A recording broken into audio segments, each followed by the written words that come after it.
So this is a special poem because I wrote it for each and every one of you.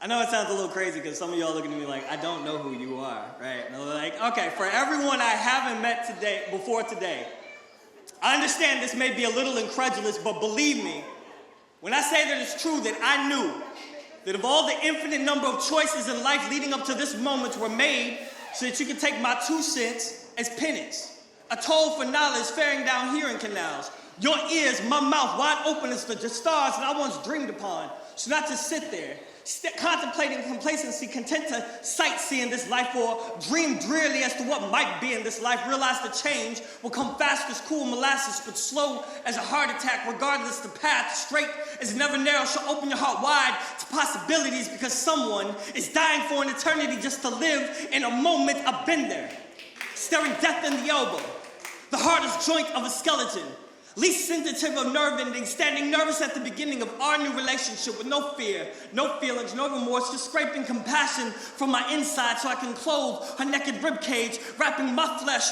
around her elbow so that when dry sockets are no longer, she will have the tissue to catch the tears of her broken purpose because even death is only limited to a moment. Everything will get marked by one. Like the 3 graduations I sat through but never heard my name. Watching other people cross the stage, wondering why we weren't the same, driving myself insane, reminiscing every fork in the road where I ate from the wrong choices.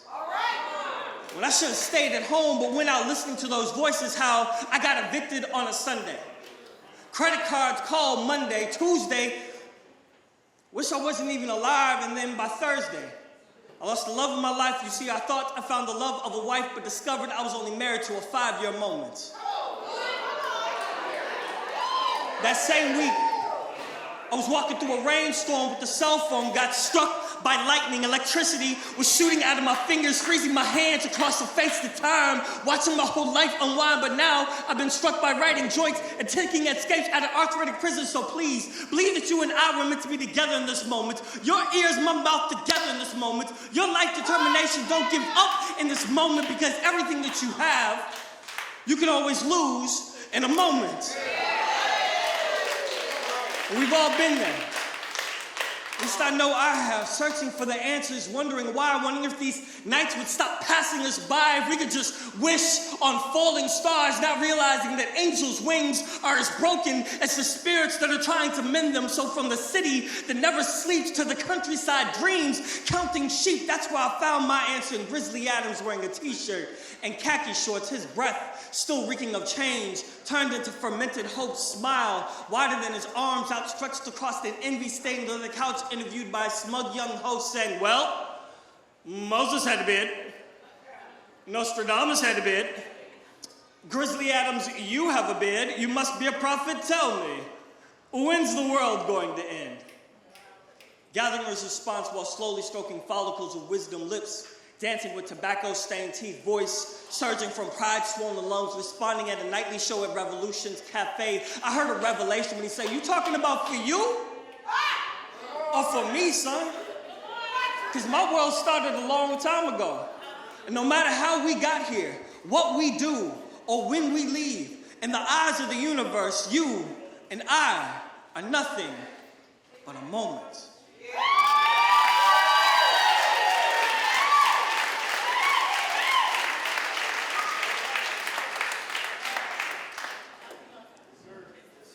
So as I understand it, y'all pray, right? What if I asked, could you pray for me? I'm in need of a miracle. My faith is a withered gourd outside of Nineveh. It's hard for mustard seeds to grow in sandy deserts, so will your faith erect shelter? I'm not asking you to make me feel better. I'm begging you. Forge your faith in hell's fires.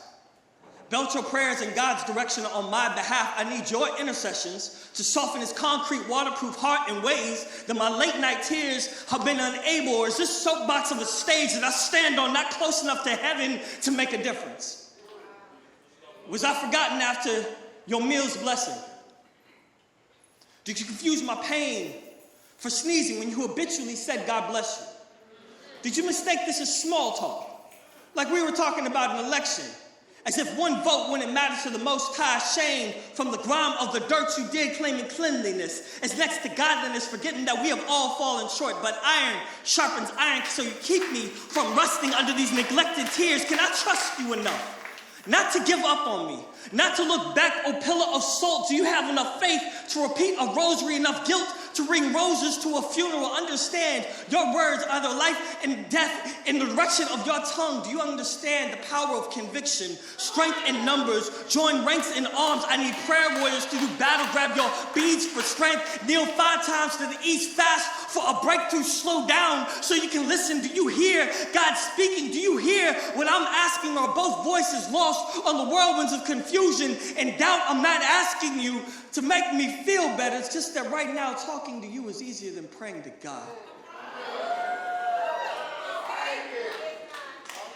I'm afraid to go to sleep, knowing what tomorrow will bring, dreading that tonight is not a nightmare that I can pinch myself out of right now. I want so desperately for my faith to move mountains, but I'm having a hard enough time with dust and sand piles. This vessel is empty. Your faith may be the only way to restore mine. Your words are medic on a spiritual battlefield. Why are you just sitting there? Are you content to forfeit your role in a miracle? Or will you act, fight, pray, join your faith with mine? Us 2 and 3 gathered, for we wrestle not against flesh and blood, but against powers and principalities, against spiritual wickedness in high places. While I'm waiting in these lonely shadows for a miracle, at 6:12 they tell me that the fervent prayers of the righteous will availeth much. But let's be honest. The next time that someone asks if you pray for them, how fervently will you really pray?